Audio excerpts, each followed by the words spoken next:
ইতিহাসের জবানবন্দি।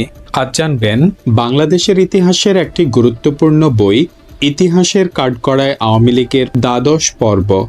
বাংলাদেশ স্বাধীন হওয়ার পর থেকে 1975-এর 15ই আগস্ট পর্যন্ত আওয়ামী লীগের দুঃশাসনের একটি সচিত্র প্রতিবেদন এই বইয়ে তুলে ধরা হয়েছে।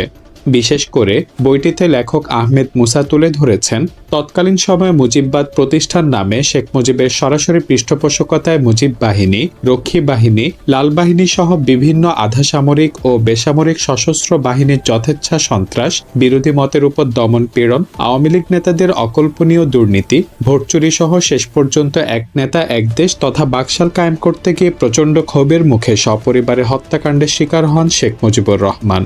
বিরোধী মত দমনের উদ্দেশ্যে তৎকালীন শক্তিশালী বিরোধী দল তথা জাসদের প্রায় 25,000 নেতাকর্মীকে হত্যা করা হয় মুজিবের এই শাসনামলে।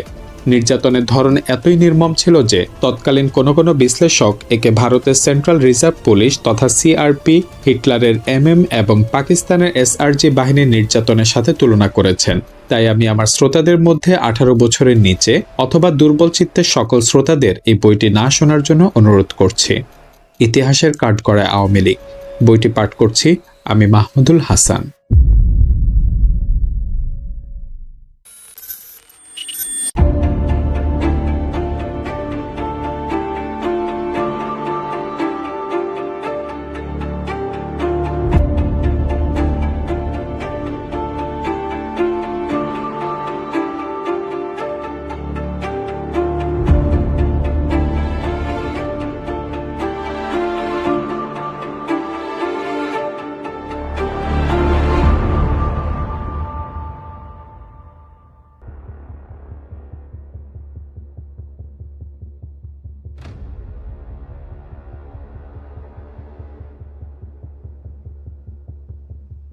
বাকশালের প্রাথমিক পর্ব সম্ভবত 1973 সালের মধ্যেই সম্পন্ন হয়।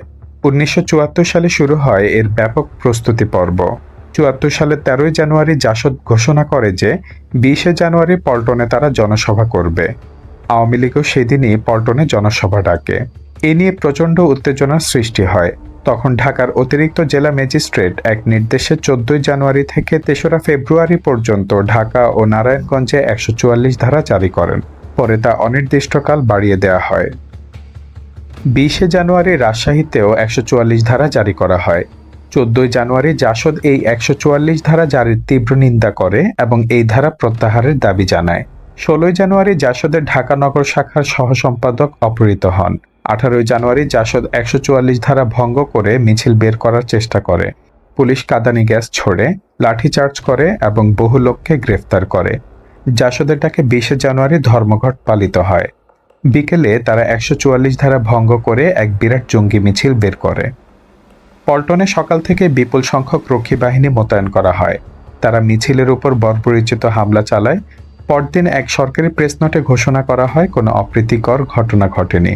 কিন্তু ওই প্রেসনোটের পাশে দৈনিক ইত্তেফাক সচিত্র খবর পরিবেশন করে যে 50 ব্যক্তি আহত হয়েছে এবং 2 জনের অবস্থা গুরুতর। চিত্রে দেখা যায় যে আওয়ামী লীগ সরকারের রক্ষী বাহিনী বাইতুল মোকাররমের ভেতরে গিয়েও হামলা চালাচ্ছে। জাসদ দাবি করে যে তাদের 1000 কর্মীকে গ্রেফতার করা হয়েছে। 2রা ফেব্রুয়ারি 1974 জাসদের সহসভাপতি অজ্ঞাতনামা ব্যক্তির গুলিতে নিহত হন। এ সময় 74 সালের 15ই জানুয়ারি জাতীয় সংসদের অধিবেশন বসে। সংসদের স্পিকার হন আব্দুল মালিক উকিল। এই অধিবেশনে মোহাম্মদুল্লাহ রাষ্ট্রপতি নির্বাচিত হন।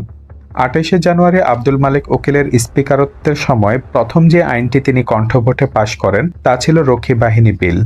বিলটি উত্থাপিত করেছিলেন তথ্য প্রতিমন্ত্রী তাহির উদ্দিন ঠাকুর। বিলটি প্রমাণ করে তা কতটুকু গণবিরোধী ছিল। এতে রক্ষী বাহিনীর অফিসারদের বিনা ওয়ারেন্টে গ্রেফতার, তল্লাশি ও আটক করার ক্ষমতা দান করা হয়। উকিল সাহেব বিলের উপর বিরোধী দলের বক্তব্যের কিছু অংশ প্রসিডিংস থেকে বাদ দেওয়ার কথা ঘোষণা করলে বিরোধী সদস্যরা ওয়াকআউট করেন। তাহির উদ্দিন ঠাকুর এই ওয়াকআউটের নিন্দা করেন। ইতিমধ্যে 17ই মার্চ 1974 পল্টনে জাসদ এক জনসভার ডাক দেয়। জনসভার পর জাসদ সরকারি নির্যাতনের প্রতিবাদে স্বরাষ্ট্রমন্ত্রীর বাসভবন ঘেরাও করতে যায়। সেখানে পুলিশের গুলিতে সরকারি হিসেবে নিহত হয় 6 জন, আহত হয় শতাধিক। জাসদ দাবি করে যে ওই গুলিবর্ষণের ফলে তাদের 50 জন কর্মী নিহত হয়। সেখান থেকে আসম আব্দুর রব সহ জাসদের প্রায় সব নেতাই আহত অবস্থায় গ্রেফতার হন। জাসদের ওই মিছিলে রক্ষী বাহিনীর বর্বরতার সচিত্র প্রতিবেদন প্রকাশ করে দৈনিক ইত্তেফাক। সেদিনই সরকার জাসদের মুখপাত্র দৈনিক গণকণ্ঠ পত্রিকার সম্পাদক সহ বেশ কয়েকজন সাংবাদিককেও গ্রেফতার করেন। ফলে পরদিন গণকণ্ঠ প্রকাশিত হতে পারেনি। মুজাফফর ন্যাব জাসদের এই মিছিলকে হঠকারী ও উস্কানিমূলক বলে অভিহিত করে এর নিন্দা করে। সিপিবি বলে, জাসদ অরাজকতা সৃষ্টির চেষ্টায় মেতেছে। মনি সিং জনগণের কাছে এই প্রচেষ্টা প্রতিহত করার আহ্বান জানান। ইতিমধ্যে ছাত্রলীগ, আওয়ামী লীগ ও যুবলীগে অভ্যন্তরীণ কোন্দলের সৃষ্টি হয়।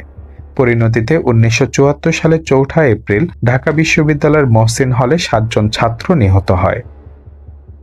2 জুলাই তারিখে মাওলানা ভাসানীকে অন্তরীণ রাখা প্রশ্নে তৎকালীন স্বরাষ্ট্রমন্ত্রী মনসুর আলী বলেন, ভাসানী নিরাপত্তার জন্য পুলিশ চেয়েছেন। মন্ত্রী বলেন যে দেশের যে কোনো সাংবাদিক সন্তোষে গিয়ে ভাসানীর অবস্থা দেখে আসতে পারেন। ভাসানীর অবস্থা দেখে আসতে পারেন যে তিনি গৃহবন্দী নেই। তার পরদিনই দৈনিক ইত্তেফাক পত্রিকা 2 জুলাই মাওলানা ভাসানীর স্বহস্তে লিখিত একটি চিঠির ফটোকপি ছাপে।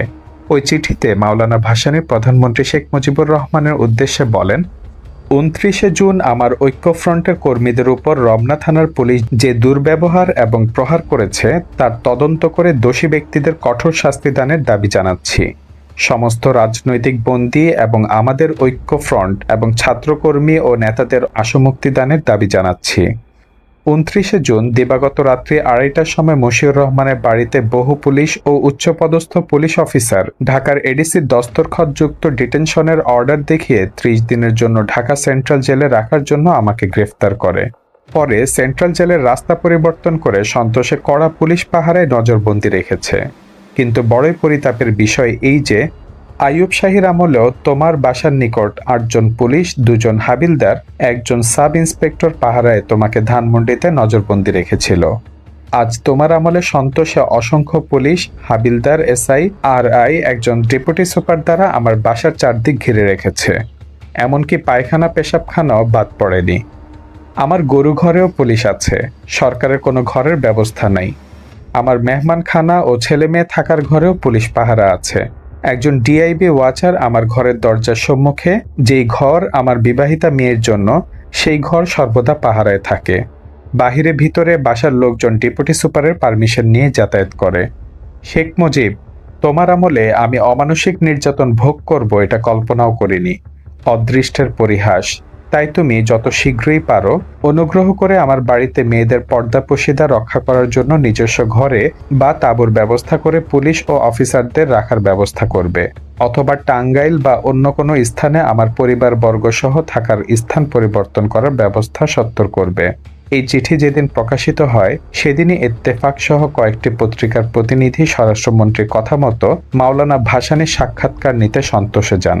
তখন মাওলানা ভাসানীর বাড়িতে প্রহরারত পুলিশ অফিসার একজন ফটোগ্রাফারের ক্যামেরাটি ছিনিয়ে নিয়ে গিয়ে তা নষ্ট করে ফেলেন। তাদের সঙ্গে মাওলানা সাক্ষাৎ করতে দিতেও অস্বীকার করেন। মাওলানা ভাসানী প্রতিনিধিকে কি অবস্থায় তিনি আছেন তা দেখে যেতে বলেন। 4 জুলাই সে খবর পত্রিকায় ছাপা হয়। 20 জুলাই সাংবাদিকরা আবার মাওলানা ভাসানীর সঙ্গে দেখা করতে গেলে সংশ্লিষ্ট পুলিশ অফিসার তাদের জানান যে মাওলানা ভাসানীর সঙ্গে সাংবাদিকদের ও রাজনৈতিক নেতাদের সাক্ষাতের অনুমতি নেই। এরপর 74 সালে 17 মার্চ জাসদের জনসভাকে কেন্দ্র করে ঘটে আরেক দফা হয়রানি। স্বরাষ্ট্রমন্ত্রী বাড়ি ঘেরাও করতে গিয়ে বহু জাসদকর্মী নিহত ও আহত হন। গণকণ্ঠ বন্ধ করে দেয়া হয়। 18 মার্চ জিপিওর বিপরীত দিকে কসকর দোকানের উপরতলায় অবস্থিত জাসদ অফিস আওয়ামী লীগের মিছিল থেকে আগুন দিয়ে পুড়িয়ে দেওয়া হয়। গণকণ্ঠ সম্পাদক ও অন্যান্য সাংবাদিক কর্মচারী গ্রেফতার হন। 19 তারিখে ডিওজে অভিযোগ করে যে সাংবাদিকদের জনগণের কাছ থেকে বিচ্ছিন্ন করার চক্রান্ত চলছে। গণকণ্ঠ অফিসে আরেক দফা হামলা চলে ভাসানীর জনসভাকে কেন্দ্র করে 30 জুন। পুলিশ ওই অফিসে গিয়ে পত্রিকার ফরমা ভেঙে দেয়। তারপর জুলাই মাসে মাওলানা ভাসানীর পত্রিকা প্রাচ্য বাত্রী সম্পাদককে গ্রেফতার করা হয়। বন্ধ করে দেওয়া হয় চট্টগ্রামের ইস্টার্ন এক্সামিনার পত্রিকা। তারপর 17 ডিসেম্বর 1974 সিরাজ শিকদার সংক্রান্ত প্রতিবেদন ছাপার জন্য ঢাকা সাপ্তাহিক অভিমত পত্রিকার বিরুদ্ধে ব্যবস্থা নেওয়া হয়। গ্রেফতারি পরোয়ানা জারি করা হয় এর সম্পাদক আলী আশরাফের বিরুদ্ধে।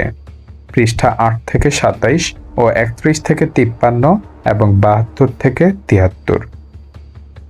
এ সম্পর্কে হায়দার আকবর খান রণ লিখেছেন, বাগাড়ম্বর, দুর্নীতি আর সন্ত্রাস এই তিনটাই ছিল আওয়ামী লীগদের প্রধান বৈশিষ্ট্য। একটা ফ্যাসিস্ট পার্টি হবার জন্য যা যা দরকার। আওয়ামী লীগের বড়, মাঝারি ও নিচু স্তরের কর্মকর্তাদের মধ্যে দুর্নীতি ব্যাপক ও সাধারণ ছিল। বাংলাদেশের জনগণের কাছে এটা আর নতুন করে বলতে হবে না। আর বাগাড়ম্বরে তো তারা সেরা। সমাজতন্ত্র, বিপ্লব এসব বলে তাদের লেগেই আছে। সমাজতন্ত্র শব্দটি তাদের কাছে বিশেষ প্রিয়, কারণ তাদের ব্যাখ্যা অনুসারে সমাজতন্ত্র মানে একদলীয় একনায়কত্ব ছাড়া অন্য কিছু নয়। আওয়ামী লীগ কর্তৃক প্রণীত ৭২-এর সংবিধানে চমৎকার চমৎকার কথা লেখা আছে, যার এক বর্ণ তারা বিশ্বাস করে না। আওয়ামী লীগের নেতা উপনেতাদের শতকরা ৯০ জন দুর্নীতিপরায়ণ শোষক শ্রেণীর অন্তর্ভুক্ত। কে কত তাড়াতাড়ি কিভাবে ধনী হতে পারবে তারই প্রতিযোগিতায় তারা ব্যস্ত ছিল। মুজিববাদীদের সবচেয়ে বড় বৈশিষ্ট্যই হলো সন্ত্রাসের রাজনীতি। প্রকাশ্য হত্যা, গুপ্ত হত্যা, গুন্ডামি এগুলো ছিল খুবই সাধারণ ব্যাপার। রক্ষী বাহিনীর ক্যাম্পগুলো ছিল হত্যাযজ্ঞের আখড়া। যশোরের কালীগঞ্জ থেকে রক্ষী বাহিনীর ক্যাম্প উঠে গেলে সেখানে গণকবর আবিষ্কৃত হয়। সেখানে ৬০টি কঙ্কালও পাওয়া যায়। খাদ্যের দাবিতে শান্তিপূর্ণ হরতাল পালন করতে গিয়ে এই ঢাকা শহরেই সাদা পোশাকধারী গুন্ডাদের গুলিতে শাহাদাত বরণ করেন নূর হোসেন। প্রধানমন্ত্রীর বাড়ির সামনে বিক্ষোভ প্রদর্শন করার সময় রক্ষী বাহিনীর নির্বিচারে গুলিতে অসংখ্য হতাহত হন। মুজিববাদীরা বিভিন্ন স্থানে প্রাইভেট কারাগার ও কসাইখানা স্থাপন করে, সেখানে মানুষ জবাই হতো। মুজিব সরকার কয়েক হাজার বাম গণতান্ত্রিক কর্মীকে হত্যা করেছে। মুজিববাদীদের খুনের অবাধ স্বাধীনতা ছিল, আইন তাদের জন্য প্রযোজ্য ছিল না। সরকারি বেসরকারিভাবে মুজিববাদীদের অস্ত্র সরবরাহ করত। কখনো পুলিশ বা মিলিটারি কর্মকর্তা বেআইনি অস্ত্র উদ্ধারের জন্য কোনো মুজিববাদীকে গ্রেফতার করলে সে বেচারার চাকরি থাকত না। এই অবস্থার সঙ্গে ইতালি বা জার্মানির ফ্যাসিস্ট কর্মকাণ্ডের এক অদ্ভুত মিল খুঁজে পাওয়া যাবে। লুইগি ভিলারি তার ইতালি জাগছে বইতে লিখেছেন, ফ্যাসিস্টদের হিংসাত্মক কাজগুলি যদিও বেআইনি ছিল, গিওলিত্তি হস্তক্ষেপ করতে অস্বীকার করেছে। ফ্যাসিস্ট ওডনপোর তার ফ্যাসিজম বইতে উল্লেখ করেছেন, ফ্যাসিস্টরা অস্ত্র পেয়েছিল সেনাবাহিনীর কাছ থেকে। আমেরিকান সাংবাদিক জে কার্টার ১৯২১ সালে নিউ ইয়র্ক টাইমসে প্রকাশিত এক রিপোর্টে বলেন, সারা ইতালিব্যাপী ফ্যাসিস্টরা তার বিরোধীদের মারধর করার অবাধ স্বাধীনতা পেয়েছে, অথচ সরকার নিরপেক্ষতার ভান করছে। জি প্রেজোলেনি তার লা ফ্যাসিজম বইতে লিখেছেন, তারা ফ্যাসিস্টরা সশস্ত্র বাহিনী রূপে চলাফেরা করতে পারত, খুশিমতো হত্যা করতে পারত। তারা নিশ্চিত ছিল যে তাদের বিরুদ্ধে পুলিশ কিছু করবে না। আমেরিকান সাংবাদিক ই.এ. মোয়ের তার লেখা ইমোমর্টার ইতালি বইতে লিখেছেন, যখন হত্যা চলছে, বাড়িতে আগুন দিচ্ছে, বল প্রয়োগ করছে, পুলিশ তখন নিরপেক্ষ। সোশ্যালিস্টরা যখন ফ্যাসিস্টদের বিরুদ্ধে পুলিশের কাছে নালিশ জানান, তখন পাল্টা ওদেরকে গ্রেফতার করা হয়। আত্মরক্ষার চেষ্টা করলে ওদের দোষী সাব্যস্ত করা হয়। আর ফ্যাসিস্টরা যদি গ্রেফতার হয়, তাদের বিরুদ্ধে অভিযোগ প্রমাণাভাব দেখিয়ে ছেড়ে দেয়া হয়। বর্ণনাসমূহ পড়লে মনে হয় প্রত্যেকটি কথা যেন মুজিব আমলের বাংলাদেশ প্রসঙ্গে লেখা। আওয়ামী লীগ সরকারের আমলে ৩টি প্রধান বিরোধী দল ছিল, ভাসানী ন্যাপ, মোজাফফর ন্যাপ ও জাসদ। এই ৩টি দলই ৭১-এর মুক্তিযুদ্ধে অংশগ্রহণ করেছে। মুজিববাদীরা এই ৩টি দলেরই অফিস আক্রমণ করেছে। আওয়ামী লীগের অত্যন্ত ঘনিষ্ঠ সহযোগী মোজাফফর ন্যাপের অফিস তারা অগ্নিদগ্ধ করেছে। তারা ভাসানী ন্যাপের অফিস বেসরকারি সশস্ত্র গুন্ডা বাহিনী দিয়ে আক্রমণ করেছে। বলা বাহুল্য, ঘটনাক্ষেত্রে পুলিশ তাদেরকে সাহায্য করেছিল। মাওলানা ভাসানী যখন খাদ্যের দাবিতে অনশন করছিলেন, তখন ন্যাপ এই দাবির সমর্থনে পল্টন ময়দানে জনসভার আয়োজন করে। মুজিববাদী গুন্ডারা স্ট্যান্ডগানের গুলি বর্ষণ করে সভা ভঙ্গ করে দেয় এবং সভা মঞ্চে অগ্নিসংযোগ করে। মুজিববাদীদের বিশেষ আক্রমণের লক্ষ্যবস্তু ছিল শ্রমিক এলাকাগুলি। টঙ্গী থানার সামনে মেশিন গান স্থাপন করে শ্রমিক কলোনির উপর নির্বিচারে গুলি চালানো হলো। শতাধিক নিহত হলেন। হাজার হাজার শ্রমিক ২০ মাইল হেঁটে ঢাকা চলে আসতে বাধ্য হন এবং তারা ৩ দিন ৩ রাত পল্টন ময়দানে উন্মুক্ত আকাশের নিচে অবস্থান করতে বাধ্য হন। চট্টগ্রামের বড়কুণ্ড এলাকায় মুজিববাদীরা শ্রমিক এলাকা ঘেরাও করে চতুর্দিক থেকে গুলিবর্ষণ করে এবং কলোনিতে অগ্নিসংযোগ করে। বলা বাহুল্য, পুলিশ নিষ্ক্রিয় ছিল। ১৯৭৩ সালের ১ জানুয়ারি সিপিবির ছাত্র ফ্রন্ট ভিয়েতনামের সমর্থনে মার্কিন তথ্য কেন্দ্রের সম্মুখে বিক্ষোভ প্রদর্শন করলে মুজিব সরকার গুলি চালায় এবং ২ জন শহীদ হন। সিপিবির উদ্যোগে সেগুনবাগিচার মোড়ে শহীদদের স্মৃতি রক্ষার্থে শহীদ মিনারের ভিত্তি স্থাপন করা হয়। মুজিব সরকার তা ভেঙে দেয়। এর পরের ঘটনাও সবার জানা। শেখ মুজিব গুলি করার জন্য ক্ষমা চাননি, বরং সিপিবি নেতৃবৃন্দ বাড়াবাড়ির জন্য শেখ মুজিবের সঙ্গে দেখা করে ক্ষমা প্রার্থনা করেন। 2 দশকের বাম রাজনীতি, সংকট ও সমস্যা। হায়দার আকবর খান রণ, পৃষ্ঠা 166 থেকে 169। 1972 মে মাসে স্থানীয় রক্ষী বাহিনীর হাতে গ্রেফতার হলাম। আমার বিরুদ্ধে নেতৃত্বের প্রচারণার ফলেই এই ঘটনা ঘটে। কারাগারে থাকতে হয় পুরো 4টি বছর। 72-এর কারাজীবন ছিল ভয়াবহ। জাতির পিতার মানুষের গুদাম। নকুল মল্লিক, সংস্কৃতি, ডিসেম্বর 1983, পৃষ্ঠা 23। লুটের মাল ও ক্ষমতার বখরা নিয়ে মুজিববাদীদের মধ্যে যে অন্তবিরোধ, হানাহানি, মারামারি শুরু হয় তা দেশকে আরও দ্রুত অরাজকতা ও ধ্বংসের পথে ঠেলে দেয়। মুজিব আমলে 5 জন আওয়ামী লীগ এমপি খুন হয়। তাদের মধ্যে 4 জনকে আওয়ামী লীগাররাই হত্যা করে। মহসিন হলের হত্যাকাণ্ড ছাত্রলীগ ও যুবলীগের মধ্যকার সংঘর্ষের ফল। এই হত্যাকাণ্ডের মূলে ছিল ক্ষমতা ও লুটের বখরা নিয়ে আওয়ামী লীগের ভিতরকার হিংস্র প্রতিদ্বন্দ্বিতা। ছাত্রলীগকে প্রেরণা যোগাচ্ছিল তোফায়েল ও রাজ্জাক, আর যুবলীগকে মদত দিচ্ছিল ক্ষমতার জন্য তোফায়েল রাজ্জাকের প্রতিদ্বন্দ্বী শেখ ফজলুল হক মনি। হত্যাকাণ্ড অনুষ্ঠিত হবার পর খুনিরা মহসিন হলের প্রভোস্ট অফিসে ঢুকে পড়ে এবং টেলিফোনে তোফায়েলকে জানায় যে তাদের ঐতিহাসিক বক্তব্য সুসম্পন্ন হয়েছে। এই হত্যাকাণ্ড দেশের শিক্ষার ইতিহাসকে কলঙ্কিত করেছে। পৃথিবীর শিক্ষার ইতিহাসে শিক্ষাঙ্গনে এরকম নৃশংস হত্যাকাণ্ডের কোনো নজির নেই। ইন্দিরা গান্ধীর বিচার চাই। আসহাবউদ্দিন আহমদ, পৃষ্ঠা 92। 1973 সালে সংসদ নির্বাচনের সময় আওয়ামী লীগের নির্বাচনী সন্ত্রাস ও কারচুপি সম্পর্কে মওদুদ আহমদ তার পূর্বে উল্লেখিত গ্রন্থে লিখেছেন, এরপরও আওয়ামী লীগ নির্বাচনে ষড়যন্ত্র ও ভীতি প্রদর্শনের পন্থা গ্রহণ করে। দলীয় নেতাকে খুশি করতে গিয়ে একজন আওয়ামী লীগ নেতা ভোট সংগ্রহের যুদ্ধে কোমর বেঁধে নেমে পড়েন। নিদারুণ রোষ ও অসহিষ্ণুতার কাছে পদানত আওয়ামী লীগ নেতারা মনে করতে থাকেন যে দেশ শাসন করার অধিকার তাদের ছাড়া আর কারো নেই। কাজেই নিজ নিজ এলাকায় নির্বাচন যুদ্ধে তারা গণতান্ত্রিক পন্থা অনুসরণের কথা বিস্মৃত হয়ে বেপরোয়াভাবে ভোট কারচুপি করে দেখাতে চান যে তার এলাকায় বাস্তবে বিরোধী রাজনীতির কোনো অস্তিত্বই নেই। এ সময় সম্পূর্ণ সরকারি প্রশাসন যন্ত্র ছিল সরকারের নিয়ন্ত্রণে। দৈনিক সংবাদপত্র, রেডিও, টেলিভিশনের মতো সংবাদ মাধ্যমসমূহ সরকারি যানবাহন সরকারের প্রচারণার কাজে নির্বিচারে ব্যবহার করা হয়। অন্যদিকে সকল রকমের প্রাতিষ্ঠানিক সহযোগিতার ভিত্তিতে নির্বাচন বিজয় সুনিশ্চিত জেনেও আওয়ামী লীগের নেতাকর্মীরা ছিলেন দুর্বিনীত, রোষায়ত, অসহিষ্ণু ও ক্রুদ্ধ এবং নির্বাচনে যে কোনো পন্থা অবলম্বন করতে তারা প্রচেষ্টার কোনো ঘাটতি দেখাননি। ক্ষমতাসীন দল হিসেবে আওয়ামী লীগ সরকার প্রাতিষ্ঠানিক সুবিধা নির্বাচনী প্রচারে ব্যবহারে অব্যাহত রাখলেও বিরোধী দলগুলো, বিশেষ করে ভাসানী ন্যাপ ও জাসদের জনসভাগুলোতে প্রচুর লোক সমাগম হচ্ছিল, যা বাংলাদেশের নির্বাচনের জনপ্রিয়তার একটি মূল মাপকাঠি হিসেবে বিবেচিত হয়ে থাকে। শেখ মুজিব এবং তার মন্ত্রীরা ত্রাণ কার্যের জন্য ব্যবহার্য হেলিকপ্টার নির্বাচনী কাজে ব্যবহার করলেও বিরোধী দলগুলো ক্রমশ জোর সমর্থন পেতে থাকে। ফলে নির্বাচন যতই ঘনিয়ে আসতে থাকে, আওয়ামী লীগের প্রার্থী ও সমর্থকরা তাদের প্রতিদ্বন্দ্বী প্রার্থী ও তার সমর্থকদের প্রতি ততই অসহিষ্ণু হয়ে উঠতে থাকে।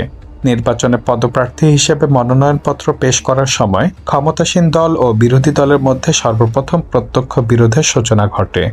এই উপমহাদেশে বিনা প্রতিদ্বন্দ্বিতায় নির্বাচনে বিজয়ী হওয়াটাকে একটি বিশেষ সম্মানের বিষয় বলে বিবেচনা করা হয়ে থাকে। কেউ নির্বাচনে বিনা প্রতিদ্বন্দ্বিতায় জয়ী হয়ে আসতে পারলে সরকারি দলে উচ্চ আসন তার জন্য প্রায় নিশ্চিতভাবে সংরক্ষিত রাখা হয়। কাজেই ফেব্রুয়ারি মাসের 5 তারিখ যখন প্রার্থীদের কাছ থেকে মনোনয়নপত্র গ্রহণ করা হলো, তখন দেখা গেল 6 জন আওয়ামী লীগ প্রার্থীর আসনে কোনো প্রতিদ্বন্দ্বী নেই। তারা হলেন জনাব এম সোহরাব হোসেন, জনাব তোফায়েল আহমদ, জনাব মোহাম্মদ মোতাহার উদ্দিন, শেখ মুজিবুর রহমান, কে এম ওবায়দুর রহমান, শেখ মুজিবুর রহমান অন্য একটি আসনে। সম্ভবত কেবলমাত্র শেখ মুজিব ছাড়া অন্যান্য আসনগুলোতে অভিযোগ তোলা হয় যে আওয়ামী লীগের প্রার্থী কিংবা তাদের সমর্থকরা অন্য কাউকে সেই এলাকা থেকে মনোনয়নপত্র পেশ করতে দেননি। জীবনের হুমকি, ভীতি প্রদর্শন কিংবা অপহরণ সহ অন্যান্য নানা ধরনের উপায় প্রতিদ্বন্দ্বী প্রার্থীদের রিটার্নিং অফিসারের কাছে মনোনয়নপত্র পেশ করা থেকে নিবৃত্ত রাখা হয়। পরবর্তীকালে মনোনয়নপত্র প্রত্যাহারের শেষ দিনে দেখা যায় যে আরও 5 জন আওয়ামী লীগ প্রার্থীর কোনো প্রতিদ্বন্দ্বী নেই। তারা হলেন জনাব AHM কামরুজ্জামান, জনাব রফিক উদ্দিন ভূঁইয়া, জনাব মনোরঞ্জন ধর, সৈয়দ নজরুল ইসলাম এবং জনাব জিল্লুর রহমান। উপরোক্ত প্রার্থীদের মধ্যে কারো কারো এলাকায় সন্ত্রাসের রাজত্ব সৃষ্টি করা হয়। এর আগে বিনা প্রতিদ্বন্দ্বিতায় নির্বাচিত হয়েছিলেন এমন সহকর্মীদের সঙ্গে জনপ্রিয়তার প্রতিযোগিতায় নেমে তারা নিজেদের বিপুল জনপ্রিয়তা প্রমাণের জন্য উঠে পড়ে লেগে যান। এবারও প্রতিদ্বন্দ্বীদের নির্বাচন থেকে নিবৃত্ত রাখার জন্য সেই একই ধরনের পন্থা অবলম্বন করা হয় এবং প্রায় ক্ষেত্রে বল প্রয়োগ করে মনোনয়নপত্র প্রত্যাহার করানো হয়। বিরোধী দলগুলো এ নিয়ে তোলপাড় সৃষ্টির প্রচেষ্টা চালায় ও ক্ষমতাসীন দলের এহেন আচরণকে ফ্যাসিস্ট মনোভাব পরিচায়ক বলে অভিযোগ উত্থাপিত করে। জাতীয় সমাজতান্ত্রিক দল মনোনয়নপত্র পেশ করার জন্য নতুন তারিখ স্থির করার দাবি জানায়। অন্যান্য দলগুলোর পক্ষ থেকেও একই দাবি উত্থাপন করা হয়। নির্বাচনের দিন কি ঘটতে পারে এ নিয়ে তারা আগাম আশঙ্কা প্রকাশ করতে থাকেন। বায়তুল মোকাররম চত্বরে অনুষ্ঠিত এক জনসভায় জাসদের আসম আব্দুর রব ঘোষণা করেন যে বিদ্যমান পরিস্থিতি অবাধ ও নিরপেক্ষ নির্বাচন অনুষ্ঠানের অনুকূলে নয়, কারণ সরকার ভীতি প্রদর্শনের পন্থা বেছে নিয়েছেন। তিনি অভিযোগ করেন যে জাসদের অনেক প্রার্থীকে মনোনয়নপত্র পেশ করতে দেয়া হয়নি এবং সরকার সেক্ষেত্রে সামান্য সৌজন্যবোধ প্রদর্শন করেননি। তিনি প্রধান নির্বাচন কমিশনারের নিরপেক্ষতা সম্পর্কেও প্রশ্ন উত্থাপন করে তার পদত্যাগ দাবি করেন। বিদ্যমান অবস্থায় তাদের যদি নির্বাচনে প্রতিদ্বন্দ্বিতা করতেও দেয়া হতো, তবুও অধিকাংশ ক্ষেত্রে আওয়ামী লীগ প্রার্থীরা নির্বাচনে বিজয়ী হয়ে আসতে পারতেন। কিন্তু এরপরেও তারা যে পদ্ধতি প্রয়োগ করেন তাতে জনমনে ত্রাসের সঞ্চার ঘটে এবং ক্ষমতাসীন দলকে এর জন্য অনেক অপবাদের সম্মুখীন হতে হয়েছে। বলা বাহুল্য, আওয়ামী লীগের এই মনোভাব নির্বাচনী প্রচারণার গোটা সময় জুড়ে অব্যাহত ছিল এবং নির্বাচনের দিনে তা চরমতম পর্যায়ে উপনীত হয়। এ ধরনের প্রতিকূলতা থাকা সত্ত্বেও প্রায় 2 ডজন আসনে বিরোধী দলীয় প্রার্থীরা নিশ্চিত বিজয়ের দিকে এগিয়ে যান। ভোট গণনা শুরু হবার পর কোনো কোনো আসনে স্থানীয় অফিসারেরা বিরোধী দলীয় প্রার্থীকে বেসরকারিভাবে নির্বাচিত বলে ঘোষণা করেন, কিন্তু শেষ পর্যন্ত তাদের বিজয়ী হতে দেয়া হয়নি। বিরোধী দলীয় নেতাদের মধ্যে টাঙ্গাইল ন্যাব ভাসানী ডক্টর আলিমাল রাজি ক্ষমতাসীন মন্ত্রী আব্দুল মান্নানের বিরুদ্ধে, জাসদের শাহজাহান সিরাজ আব্দুল লতিফ সিদ্দিকের বিরুদ্ধে, ভাসানী ন্যাপের আব্দুর রহমান মির্জা তোফাজ্জল হোসেনের বিরুদ্ধে, বাকেরগঞ্জে জাসদের মেজর অবসরপ্রাপ্ত জলিল আব্দুল মান্নান ও হরনাথ পাইনের বিরুদ্ধে 2টি আসনে, ভাসানী ন্যাপের রাশেদ খান মেনন, ফজলুল হক ও নুরুল ইসলাম মঞ্জুরের বিরুদ্ধে 2টি আসনে, সিলেট ভাসানী ন্যাপের সুরঞ্জিত সেনগুপ্ত মন্ত্রী আব্দুস সামাদ আজাদের বিরুদ্ধে, কুমিল্লার ন্যাপ মোজাফফরের অধ্যাপক মোজাফফর আহমদ ক্যাপ্টেন সুজাত আলীর বিরুদ্ধে এবং ভাসানী ন্যাপের মোশতাক আহমেদ চৌধুরী এম সিদ্দিকের বিরুদ্ধে বিপুল ভোটে অগ্রগামী ছিলেন। এদের মধ্যে এম এ জলিল, শাহজাহান সিরাজ এবং মোশতাক আহমেদ চৌধুরীর নাম টেলিভিশনে বিজয়ী বলে ঘোষণাও করা হয়। এছাড়াও আরও কয়েকজন বিরোধী দলীয় প্রার্থী নুরুদ্দিন জাহিদ জাসদ কুমিল্লা 7 আসনে, মোক্তার আহমেদ জাসদ চট্টগ্রাম 15 আসনে, AKM হাম্মাদ চৌধুরী স্বতন্ত্র নোয়াখালী 13 আসনে, নুরুল ইসলাম মাস্টার জাসদ নোয়াখালী 7 আসনে, মোহাম্মদ ইসমাইল মিয়া জাসদ নোয়াখালী 5 আসনে, আব্দুর রশিদ স্বতন্ত্র কুমিল্লা 9 আসনে, মুর্তজা হোসেন মোল্লা স্বতন্ত্র কুমিল্লা 8 আসনে, ফজলুল হক খন্দকার স্বতন্ত্র ঢাকা 24 আসনে, হারুনুর রশিদ ময়মনসিংহ 4 আসনে, SM সবুর ন্যাব ভাসানী খুলনা 3 আসনে এবং আহসান আহমেদ ন্যাব ভাসানী রংপুর 2 আসনে ভোট গণনায় আওয়ামী লীগ প্রার্থীদের খুবই কাছাকাছি ছিলেন। তারা এবং আরও প্রায় 1 ডজন বিরোধী প্রার্থী অভিযোগ করেন যে নির্বাচনে কারচুপি না হলে এবং আওয়ামী লীগ অসৎ পন্থা অবলম্বন না করলে নিজেদের নির্বাচনী এলাকা থেকে তারা বিপুল ভোটের ব্যবধানে জয়লাভ করতেন। কেন্দ্রীয় আওয়ামী লীগ নেতারা পুরো ঘটনাকে একটি চ্যালেঞ্জ হিসেবে গ্রহণ করেন। বিশেষ করে বিশিষ্ট নেতাদের নির্বাচনে পাশ করিয়ে আনা ছিল তাদের জন্য অত্যন্ত গুরুত্বপূর্ণ বিষয়। দলের নেতারা যুক্তি দেখান যে Ataur Rahman Khan, Moshiur Rahman, M A Jalil, Shahjahan Siraj, Rashed Khan Menon, doctor আলিমাল রাজি, মোজাফফর আহমদ, সুরঞ্জিত সেন প্রমুখ নেতৃবৃন্দ যদি নির্বাচনে জয়লাভ করেন তা শুধুমাত্র দলের উপর প্রত্যক্ষ হুমকি সৃষ্টি করবে না, জাতির পিতার জন্য তা হবে অবমাননাকর। বঙ্গবন্ধু জীবিত থাকাকালে এবং তিনি দল ও সরকারের উচ্চতম পদে অধিষ্ঠিত থাকাকালে এই ধরনের পরিস্থিতি তাদের কাছে কিছুতেই গ্রহণযোগ্য বলে মনে হয়নি। নির্বাচনে যদি উপরোক্ত নেতৃবৃন্দ জয়ী হন তাহলে তা আওয়ামী লীগের সাংগঠনিক দুর্বলতাই প্রমাণ করত। এবং পক্ষান্তরে তা বিরোধী দলের চূড়ান্ত বিজয় বলেই প্রতিভাত হতো। তাছাড়া বিরোধী দলে এরা জিতে এলে সংসদে তাদের মুখোমুখি হওয়াও আওয়ামী লীগের পক্ষে কঠিন হতো। আওয়ামী লীগ আরও মনে করে যে স্বাধীনতা যুদ্ধের বিরোধিতা করে বিরোধী দলগুলোর কয়েকজন নেতা দুর্নাম কুড়িয়েছেন। সাধারণ নির্বাচনে তারাও জয়লাভ করলে তা তো স্বাধীনতারই ধারা বিরোধী। তারা মনে করেন নির্বাচনে গুরুত্ববিহীন কিছু সংখ্যক বিরোধী নেতা জয়লাভ করলে তাতে তেমন কিছু ক্ষতি হবে না, কিন্তু বিশিষ্ট বিরোধী নেতারা জিতে যাবেন তা কিছুতেই গ্রহণযোগ্য হতে পারে না। বিশেষ করে আব্দুল মান্নান ও আব্দুস সামাদ আজাদের মতো মন্ত্রী পরাজিত হলে তা হতো আওয়ামী লীগের জন্য এক ধরনের বিপর্যয়। বেতার ও টেলিভিশনে নির্বাচনের ফলাফল প্রচার শুরু হতেই আওয়ামী লীগের নেতৃস্থানীয় ব্যক্তিরা তৎপর হয়ে ওঠেন। যখন তারা দেখতে পান যে আওয়ামী লীগের কয়েকজন প্রথম সারির নেতা বিরোধী কয়েকজন নেতার কাছে পরাজিত হতে চলেছেন, তখন তাদের মাথায় বজ্রঘাত ঘটে। নির্বাচন নিয়ন্ত্রণের জন্য পূর্বাহ্নে গঠিত কেন্দ্রীয় প্রচার কমিটিকে স্তব্ধ করে দিয়ে গণভবনে একটি কন্ট্রোল রুম নির্বাচন পরিচালনা ও কৌশল পরিনির্ণয়ের সমস্ত দায়িত্ব গ্রহণ করে। যখন পরাজয়ের সম্মুখীন আওয়ামী লীগ নেতৃবৃন্দ ব্যাকুল কণ্ঠে বারবার পরিস্থিতি নিয়ন্ত্রণের জন্য কন্ট্রোল রুমে আবেদন জানাতে থাকেন, তখন গোটা প্রশাসন যন্ত্র ও রক্ষী বাহিনী বিপন্ন নেতাদের সাহায্য করতে এগিয়ে আসে। ভোট গণনা ও ফলাফলের প্রবণতা যখন কয়েকজন বিরোধী নেতা সুনিশ্চিত জয়ের ইঙ্গিত দিচ্ছিল, তখন অন্তত পক্ষে 6টি নির্বাচনী এলাকায় জরুরি ভিত্তিতে হেলিকপ্টার পাঠানো হয়। তারা সমস্ত ব্যালট বাক্স ছিনিয়ে নেয় ও পূর্বে ব্যালট পেপার ভর্তি বাক্স সেগুলোর পরিবর্তে নির্বাচনী কেন্দ্রগুলোতে রেখে আসে। নির্বাচনে ব্যাপকভাবে জয়লাভ আওয়ামী লীগের শুধুমাত্র রাজনৈতিক শক্তি বৃদ্ধি করেনি, নব্য স্বাধীনতাপ্রাপ্ত দেশের সরকার পরিচালনাও লাভ করে একচ্ছত্র অধিকার। দেশব্যাপী আওয়ামী লীগের নেতাকর্মীদের আচরণেও এ ধরনের মানসিকতার স্পষ্ট ছাপ পরিলক্ষিত হতে থাকে। নির্বাচনে যা হয়েছে তার জন্য দুঃখ প্রকাশ না করে পক্ষান্তরে তারা চলতে থাকেন উল্টো পথে। নির্বাচনের পর মাত্র 1 মাস সময়ের মধ্যে আওয়ামী লীগের শ্রমিক সংগঠন দেশের শিল্পাঞ্চলগুলো থেকে অন্যান্য শ্রমিক সংগঠনের নেতা ও কর্মীদের বহিষ্কারের অভিযান চালায়। তাদের যুক্তি ছিল আওয়ামী লীগ নির্বাচনে বিপুলভাবে জয়লাভ করেছে এবং সরকার শ্রমিকদের কল্যাণের জন্য সমাজতান্ত্রিক অর্থনীতি চালু করার পদক্ষেপ নিয়েছেন। এমতাবস্থায় দেশের অন্য কোনো ট্রেড ইউনিয়ন সংগঠনের প্রয়োজনীয়তা নেই। 1973 সালে 5 এপ্রিল তারা টঙ্গী শিল্প এলাকায় বাংলা শ্রমিক ফেডারেশন নামে একটি বামপন্থী দলের শ্রমিক সংগঠনের উপর প্রথমবারের মতো সরাসরি আক্রমণ চালায়। এতে কয়েকজন শ্রমিক নিহত হন ও অসংখ্য শ্রমিককে নির্দয়ভাবে প্রহার করা হয়। ইতিমধ্যে উক্ত শ্রমিক সংগঠনের একটি প্রতিনিধি দল ঢাকায় পৌঁছে প্রধানমন্ত্রীর সাথে দেখা করলে শেখ মুজিব তাদের প্রতি সুবিচারের নিশ্চয়তা দেন, কিন্তু এ ব্যাপারে সরকারের তরফ থেকে কোনো প্রতিকারমূলক ব্যবস্থা গ্রহণ করা হয়নি। পক্ষান্তরে আওয়ামী লীগের শ্রমিক সংগঠন শ্রমিক লীগের এক বৈঠকে পথভ্রষ্ট শ্রমিক নেতাদের খতম করে দেশের সমস্ত শিল্প এলাকা থেকে তাদের বহিষ্কার করার দৃঢ় প্রত্যয় ঘোষণা করা হয়। এর আগেই আওয়ামী লীগের শ্রমিক সংগঠনের নেতা আব্দুল মান্নান লাল বাহিনী গঠন করেছিলেন। শ্রমিক শ্রেণীর শোষণমুক্ত সমাজতান্ত্রিক সমাজ গঠনের স্বপ্ন বাস্তবায়নে সরকারকে সাহায্য করাই ছিল এই বাহিনী গঠনের উদ্দেশ্য। শিল্প এলাকা থেকে খারাপ লোকদের বহিষ্কার এবং সরকারি নিয়ন্ত্রণে পরিচালিত শিল্প প্রতিষ্ঠান থেকে দুর্নীতিবাজ কর্মকর্তাদের অপসারণ ছিল এর প্রধান কাজ। অবশ্য প্রায় তারা ক্ষমতার পরিধি বিস্তৃত করে শিল্প খাত অতিক্রম করে শান্তিপ্রিয় নাগরিকদের ব্যক্তিজীবনেও হস্তক্ষেপ করতে থাকে। ক্ষমতাসীন দলের পৃষ্ঠপোষকতায় এদের শক্তি ক্রমশ বাড়তে থাকে।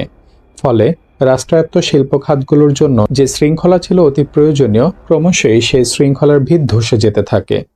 দেশের বহু স্থানে নিরীহ শ্রমিকরা এদের হাতে নির্যাতিত হতে থাকে। নিজেদের কর্তৃত্ব প্রকাশের জন্য বিভিন্ন শিল্পাঞ্চলে তার শ্রমিকদের স্থানীয় ও অস্থানীয় এই দুই শিবিরের মধ্যে বিভক্ত করে ফেলে। শ্রমিকদের মধ্যে আঞ্চলিকতাবাদের বিষবাষ্প সঞ্চারিত হয়।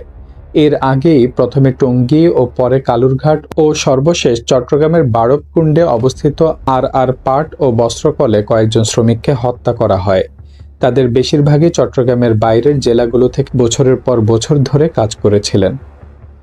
এভাবে বাহিনী সদস্যদের মাধ্যমে দাঙ্গা বেঁধে উঠতে থাকে এবং বেশ কয়েকটি শিল্প প্রতিষ্ঠানের নেতৃত্ব শ্রমিক লীগ বা এর পৃষ্ঠপোষকতা প্রাপ্তদের নিয়ন্ত্রণে চলে যায়। এমতাবস্থায় আইনশৃঙ্খলা পরিস্থিতির ক্রমাবনতি, শিল্প খাতে উৎপাদন হ্রাস ও খাদ্য ঘাটতির ক্রমবৃদ্ধির প্রেক্ষাপটে দেশ আরেক অর্থনৈতিক বিপর্যয়ের সম্মুখীন হয়। নির্বাচনের পর পরিস্থিতির উন্নতি হবে, জনগণের এই প্রত্যাশা এই সময় ক্ষমতাসীন সরকারের দুরাচারে কুয়াশার আবরণে তলিয়ে যায়। লাল বাহিনী, মুজিব বাহিনী, স্বেচ্ছাসেবক বাহিনী ও রক্ষী বাহিনীর বাড়াবাড়ি জনমনে ভীতি ও আতঙ্ক সৃষ্টি করে। লাল বাহিনী সহ সরকারের আরও কয়েকটি সংগঠন কালোবাজারি, মজুতদারি, চোরাচালানকারী ও ভুয়া ডিলার ও শিল্পপতিদের উপর এক সর্বাত্মক অভিযান পরিচালনা করে। রাজনৈতিকভাবে অবস্থা নিয়ন্ত্রণে আনার পদক্ষেপ গ্রহণ করা হয় বলে আওয়ামী লীগের সব কয়টি অঙ্গ সংগঠনই এই অভিযানে জড়িয়ে পড়ে। ক্ষমতাসীন দলের অঙ্গ সংগঠন হলেও এই সংগঠনগুলো তাদের তৎপরতার পেছনে যুক্তি প্রদর্শনের জন্য ৩রা মে হরতালের ডাক দেয়, কিন্তু তাদের এই অভিযান সম্পূর্ণ ব্যর্থ হয়। কারণ ১. দুষ্কৃতকারীরা ক্ষমতাসীন দলের পৃষ্ঠপোষকতা লাভ করছিল। ২. আচরণের বাড়াবাড়ি সাধারণ নির্বিরোধ লোকদের উপর অত্যাচারের কারণ হয়ে দাঁড়িয়েছিল। ৩. শৃঙ্খলা বিধানকারীদের যথাযথভাবে উদ্বুদ্ধ করা হয়নি বলে সংশোধনকারীরা স্বয়ং এর ফায়দা লুটতে থাকে। ৪. পুলিশ বাহিনী ও বেসামরিক প্রশাসন তাদের অসহযোগিতা করেন, কারণ তাদের এড়িয়ে যাওয়া হয়েছিল। অন্যদিকে বিচার বিভাগ ছিল অসহায়, কেননা তাদের ক্ষমতা প্রয়োগে সৃষ্টি করা হচ্ছিল প্রতিবন্ধকতা। ৫. আচরণবিধি না থাকায় রক্ষী বাহিনী ক্ষমতার অপব্যবহার করে জনমনে অসন্তোষ সৃষ্টি করেছিল। এবং ৬. তাদের এই প্রচারণার বলি হচ্ছিল বিরোধী রাজনীতিবিদ ও কর্মীরা। এ অবস্থায় জনগণের মধ্যে নিদারুণ উদ্বেগ সঞ্চারিত হয়। তাদের প্রচারণা শুধু কোনো ইতিবাচক ফল প্রদর্শন করে পরিস্থিতি নিয়ন্ত্রণে আনতেই ব্যর্থ হয়নি, পাশাপাশি বিরাজ করতে থাকে আইনহীনতা। শিল্প প্রতিষ্ঠানগুলোর উৎপাদন প্রক্রিয়া দারুণভাবে ব্যাহত হতে থাকে। গোটা অভিযানই ধ্বংসের প্রতীক হয়ে দাঁড়ায়। সরকার যখন ১৩ এপ্রিল ১৯৮৩ তারিখে ঘোষণা করেন যে সিমেন্ট, সুতা ও অন্যান্য লাভজনক আইটেমে ৬৭ জন ভুয়া ডিলারকে আটক করা হয়েছে এবং ছোট বড় ১,২৭৭টি ভুয়া প্রতিষ্ঠান শনাক্ত করা হয়েছে, তখন জনমনে এমন একটা ক্ষীণ আশার রশ্মি প্রতিফলিত হয় যে এবার বোধহয় সরকার তার প্রতিশ্রুতি রাখতে যাচ্ছেন। কিন্তু যতই দিন যেতে থাকলো ততই দেখা গেল যে সরকার তাদের বিরুদ্ধে কার্যকর কোনো পদক্ষেপ নিতে পারছেন না। কারণ দুষ্কৃতকারীরা হয় ছিল ক্ষমতাসীন দলের সদস্য কিংবা কোনো না কোনোভাবে দলের পৃষ্ঠপোষকতা লাভ করে আসছিল। দেশের আইনশৃঙ্খলা ও তার সাথে সম্পর্কিত বিষয়গুলো সম্পর্কে মওদুদ আহমদ লেখেন, ইতিমধ্যে ক্রমবর্ধনশীল আইন শৃঙ্খলা পরিস্থিতি নিয়ন্ত্রণে আনতে গিয়ে ১১ মার্চ তারিখে রাষ্ট্রপতির ৫০ নং আদেশ সংশোধন করে আরও কয়েকটি অপরাধ উক্ত আইনের আওতায় নিয়ে আসা হয় এবং অপরাধীদের সংক্ষিপ্ত বিচারের ব্যবস্থা নেওয়া হয়। এ ধরনের অন্যান্য অপরাধের মধ্যে ছিল ডাকাতি, দস্যুতা, হাইজ্যাকিং, অপহরণ, ধর্ষণ, অগ্নিসংযোগ, ঔষধ, ড্রাগ ও খাদ্যশস্যে ভেজাল মিশ্রিতকরণ, বৈদেশিক মুদ্রা নিয়ন্ত্রণ আইনে শাস্তিযোগ্য অপরাধসমূহ, কালোবাজারি, চোরাচালানি ও মজুতদারি। এ সমস্ত অপরাধের শাস্তির মেয়াদ ছিল ৩ থেকে ১৪ বছরের সশ্রম কারাদণ্ড। এতে কেবলমাত্র সমকালীন সময়ে দেশে সংঘটিত অপরাধগুলো শাস্তিযোগ্য বলে বিধান রাখা হয়। এভাবে একটি কার্যকর কৌশল বলে বিবেচিত হবে এই ধারণা নিয়ে আওয়ামী লীগ একই সাথে দুই কুল রক্ষা করে চলতে থাকে। প্রথমত কঠোর আইন জারি করে তা বাস্তবায়নের জন্য রক্ষী বাহিনীকে কাজে লাগানো হয় এবং দ্বিতীয়ত পরিস্থিতি নিয়ন্ত্রণের জন্য রাজনৈতিক সংগঠনগুলো ব্যবহার করার পথ উন্মুক্ত হয়। কিন্তু এরপরেও পরিস্থিতির উন্নতি হয়নি। ফলে সরকারকে এমন নীতি গ্রহণ করতে হয় যা শেখ মুজিব নিজেও কখনো সমর্থন করেননি। যেহেতু বিরোধী রাজনৈতিক দলগুলোর জনপ্রিয়তা দিনে দিনে বাড়ছিল এবং সরকারের জনপ্রিয়তা যাচ্ছিল কমে, সেহেতু এই উপমহাদেশের অন্যান্য সরকারের ন্যায় আওয়ামী লীগও এবার আরও কঠোর রাজনৈতিক নিপীড়নের পথ বেছে নেয়। নিজের রাজনৈতিক ক্ষমতা সংহত করার লক্ষ্যে সরকার শেষ পর্যন্ত ১৯৭২ সালে সংবিধানে উল্লিখিত আদর্শবাদ বিসর্জন দেন। সরকার সংবিধানে নিবর্তনমূলক আটকাদেশ ও জরুরি অবস্থা জারি করার বিধান সংযোজনের প্রয়োজনীয়তা অনুভব করতে থাকেন। এভাবে সরকার পিছন দিকে তার গন্তব্য স্থির করেন এবং তদনুসারে ১৯৭৩ সালের সেপ্টেম্বর মাসে সংবিধানের দ্বিতীয় সংশোধনী বিল উপস্থাপন করেন। এতে ৩৩ নং অনুচ্ছেদের স্থলে নিবর্তনমূলক আটকাদেশ সম্পর্কীয় নতুন অনুচ্ছেদ সংযোজিত করা হয়। ৯ ক নামে একটি নতুন ভাগ সংযোজন করে জরুরি অবস্থা ঘোষণার বিধানও অন্তর্ভুক্ত করা হয়। সংসদে বিরোধী দলের অবস্থান নগণ্য থাকায় খুব অল্প সময়ে উল্লেখযোগ্য বিতর্ক ছাড়াই সংশোধনী বিল পাশ হয়ে যায়। আতাউর রহমান খান সহ অন্যান্য বিরোধী নেতা জনমত যাচাইয়ের জন্য এই বিল জনসম্মুখে উপস্থাপিত করার দাবি জানালে সেই দাবি প্রত্যাখ্যান করা হয়। নতুন আইনমন্ত্রী মনোরঞ্জন ধর অবশ্য যুক্তি দেখান যে যে কোনো জরুরি অবস্থা মোকাবেলার জন্য প্রত্যেকটি গণতান্ত্রিক দেশের সংবিধানে এই বিষয় দুটি অন্তর্ভুক্ত করা হয়েছে। তিনি আরও বলেন যে সংবিধান প্রণয়নের সময় এই বিধানগুলো সংযোজন করা হয়নি বিধায় এখন সংশোধনী এনে সেই ভুল শোধরানো হচ্ছে। তার কথার অর্থ এই দাঁড়ায় যে হয়তো সাংবিধানিক পরিষদ এই বিধান দুটি সংযোজন করতে ভুলে গিয়েছিল, কিংবা ডক্টর কামাল হোসেন ভুলক্রমে তা করেননি।